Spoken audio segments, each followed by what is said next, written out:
안녕하십니까. 오늘부터는 십승지 이야기를 들려드리겠습니다. 첫 번째, 영주입니다. 십승지는 남사고 선생님이 피난처로 예언했던 곳입니다.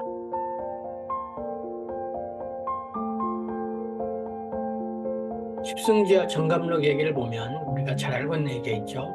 완산백으로 임명된 한윤공에게 아들이 셋이 있었는데 큰아들은 일찍 죽고 둘째 심과 연이 정감이라는 사람을 만나 팔도를 유람하였다. 그런데 정감이라는 사람은 삼국지에 나오는 유비은사인 수경선생, 사마휘나 제갈공명보다도 더 나은 사람이었다. 이들은 경치가 빼어나고 기이한 금강산을 구경하면서 천지는 음양의 주장으로 이루어졌다는 이야기를 서로 돌아가면서 하였다. 형인 심이 산수법이 기이하고 경치가 참으로 빼어나도다 라고 말하자 정감이 대답하기를 곤륜산으로부터 온 산맥이 백두산에 이르고 원기가 평양에 이르렀지만 평양은 이미 천년운세가 지났고 이제는 송악으로 옮겨졌다. 송악은 500년 도읍을 할 땅이기는 하지만 요사스런 중과 궁녀가 난을 일으켜 땅의 기운이 떨어지고 천운이 다하게 되면 한양으로 원기를 옮겨질 것이다. 대강 살펴보건대 전쟁은 평정되지 않고 충신은 죽었으니 세상이 긴 밤중이로다. 교룡은 남쪽으로 건넜는데 사람은 어디로 가야 하는가? 반드시 휜 소를 따라 종송으로 달아나야 한다고 말했다. 심이 말하기를 내맥이 운수가 금강산으로 옮겨진 다음 안동에 있는 태백산, 순흥에 있는 소백산에 도착해서 산천의 기운을 뭉치고 계룡산으로 들어갔으니 이곳은 정씨가 800년 도벌할 땅이고 다시 원맥은 가야산으로 들어갔으니 이곳은 조씨가 800년 도벌할 땅이며 전주는 범씨가 도벌할 땅이다. 또한 송악은 운수가 되돌아와서 왕씨가 다시 일어나는 땅이다. 그러나 나머지는 자세히 알지 못해 말할 수 없도다. 이런 얘기가 우리한테 전해내려고 있죠.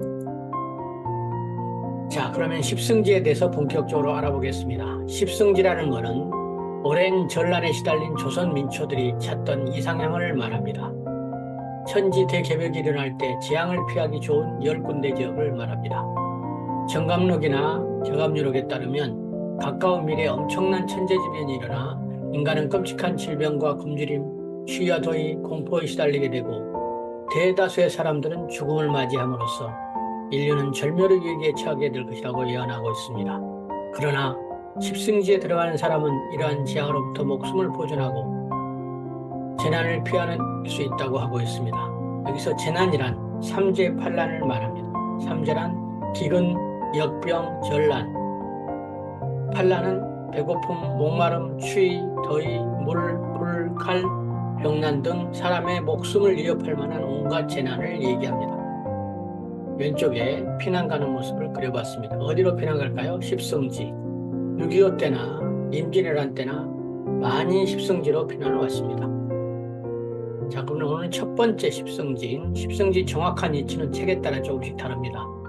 정감록, 남사고 비결, 남겨감 산수 십승 보길지지, 감결, 징비록, 운기구책, 유산록 등 60여 종의 책이 전해오고 있지만 이 연서들은 파자 등으로 기록하여 이해하기 어렵고 또한 직설법이 아닌 우회적으로 하여 해석하는 데 어려움이 많습니다.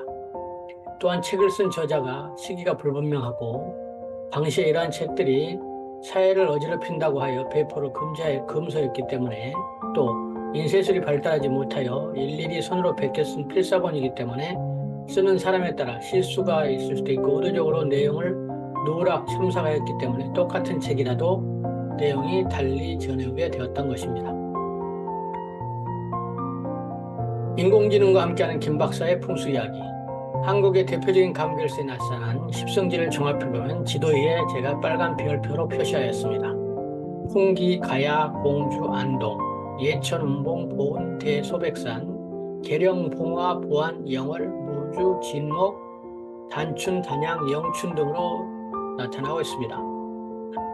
일반적으로 알려진 십승지 10군데를 살펴보겠습니다. 첫 번째, 풍기, 영주시 풍기 금계리 일대. 두 번째, 경북 봉화군 춘향면 일대. 세 번째, 충북 보은군 내성리면 또는 상주군 화북면 하남리 일대. 네 번째, 공주 유급 서곡면 일대. 다섯 번째, 강원도 영월군 상동읍 일대. 여섯 번째, 경북 애천군 용문면 일대. 일곱 번째, 경북 합천군 가야면 일대. 경남 합천군이죠. 잘못 썼네요. 여덟 번째, 전북 무주군 무풍면 일대.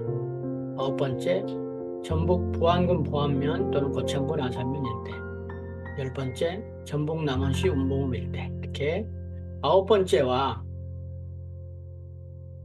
세 번째가 서로 자기가 십승지라고 아직도 의견이 분분합니다. 어쨌든 간에 십승지는 유명해서 많은 사람들한테 알려지기 시작하고 있습니다. 십승지를 한마디로 살펴보면 태백산맥에서 소백산맥을 거쳐서 호남으로 내려가는 산줄기 가운데 있고 비교적 들판이 가깝지만 산속에 숨어 있어서 길과도 멀고 먹을 것도 풍부한 분지 지역에 위치해 있다고 볼 수 있습니다. 첫 번째 십승지 경북 영주군을 한번 살펴보도록 하겠습니다. 저희가 일정을 잡아서 부석사, 소수서원, 금성단, 금계마을, 희방사 이렇게 일정을 잡아서 대략 한번 둘러보도록 했습니다. 오늘 핵심 지역은 금계리가 십승지의 핵심 지역이라고 볼 수 있고 그에 소수원이나 부석사, 유명한 명승지가 있어서 같이 둘러보도록 하겠습니다. 크게 보면 소백산 아래에 남쪽에 있는 지역입니다.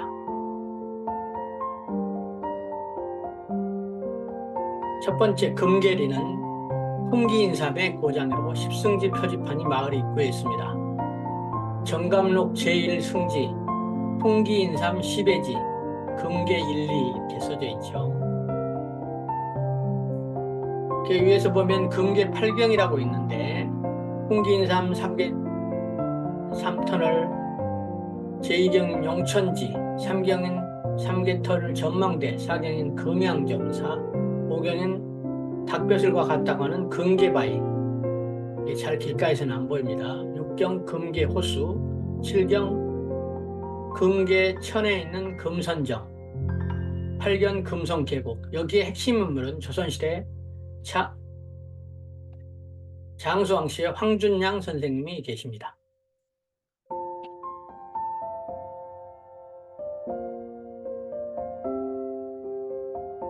영주의 풍수에 대해서 대략 전해 내려온 설화를 보겠습니다. 동국의 명승리여 세상을 가리는 보배로다. 적선한 자 후손들이 들어가 살리라. 금계가 첫째이니 좋으니 천년에 뻗으리라. 삼길성에 내려비치고 오성이 모이도다. 넓게 열려 평탄하고 물이 나뉘어 다시 만남이 분명하다. 냇물은 북으로 동으로 흐르고 북에서 동으로 흐르고 남으로 학가산에서 통하는도다. 남쪽에는 생봉이 있고 북에는 곡봉이 있으며 동쪽에는 영봉이 있고 서쪽에는 적봉이 있도다. 둘레가 40리에 수기는 멀리까지 잠겼도다. 공명이 세상을 덮지만 금계는 더욱 높도다. 운론이 그 언제 이런고 운이 들 때는 돌이 휘게 될 때이니라. 자좌는 운이 장원하고 건좌는 발복이 빠르다. 비록 소국이나 중국보다 낫도다. 대신이 많이 나고 명재상이 날지로다. 난시에 살만하니 여기를 버리고 어디로 갈 것인가. 중령을 보지 마라. 바람과 돌도 많도다. 왼편에 흙 언덕이 있고 오른쪽에 샘이 있으니 찾기 어렵지 않다. 36개나 장수와 대신이 나며 우기가 겸전한 땅이다.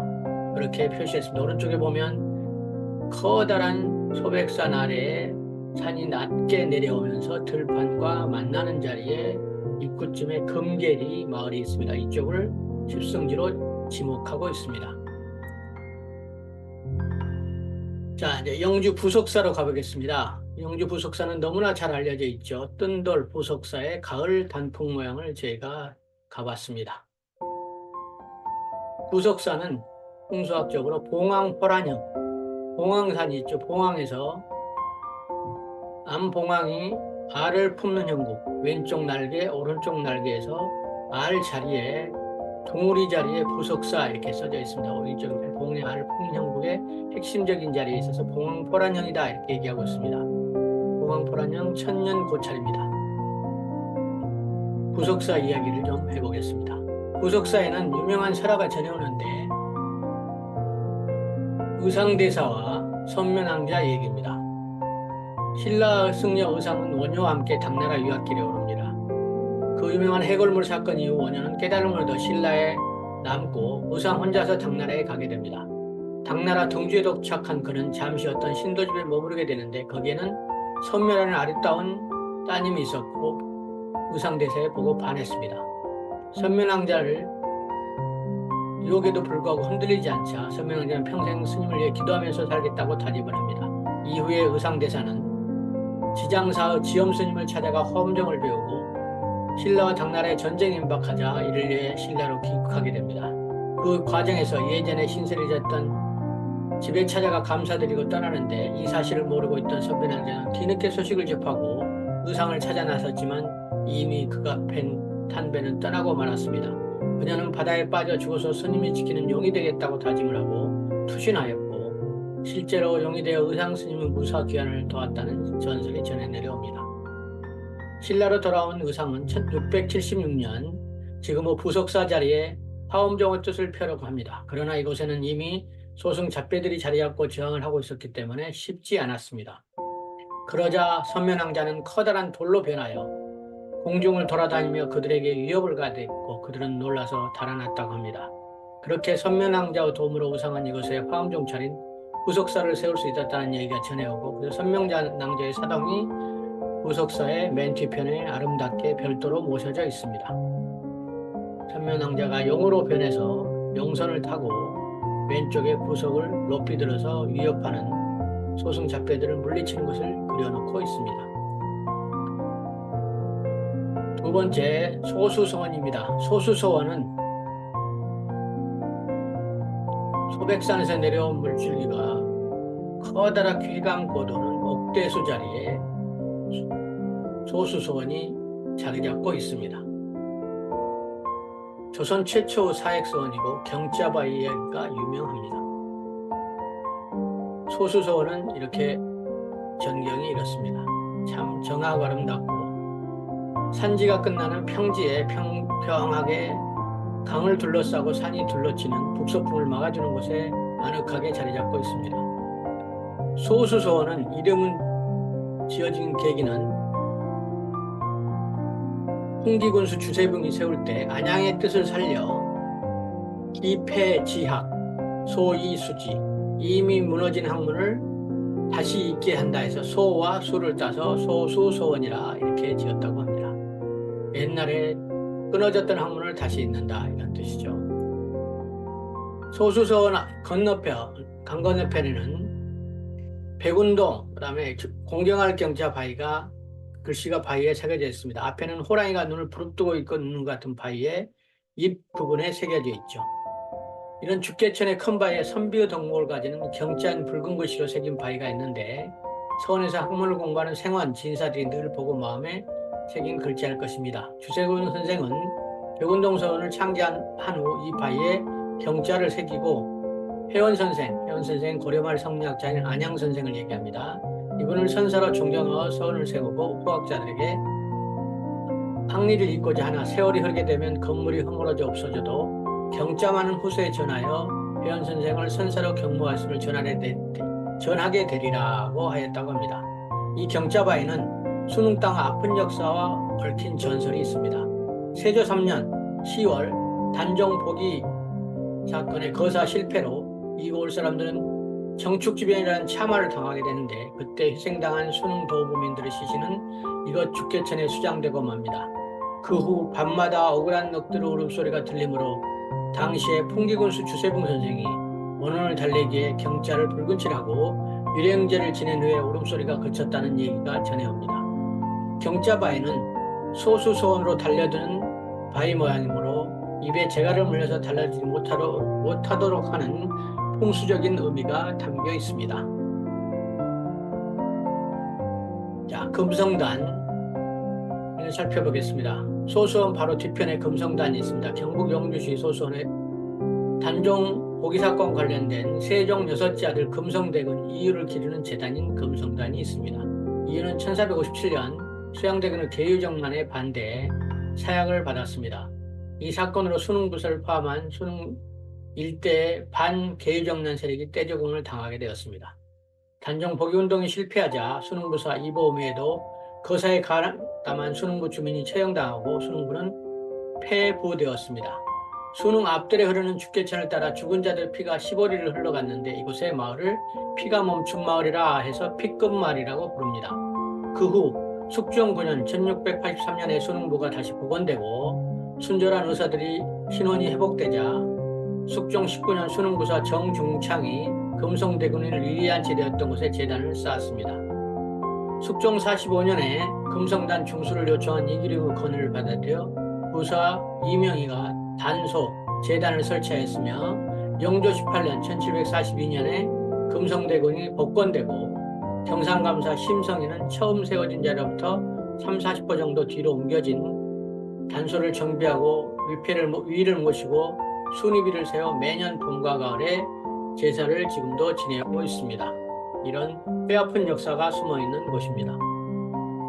그때의 관군이 백성들을 무자비하게 처단하고 했던 역사의 현장, 개요정난의 현장을 그림으로 그려보았습니다. 이때는 온 나라가 반동강으로 나서 수형대군을 옹호하는 측과 의리를 지키려는 측으로 나눠졌던 큰 조선 일대의 큰 사건이었습니다. 자, 그러면 이제 저와 함께 부속사 소수소원 금계리를 둘러보도록 하겠습니다.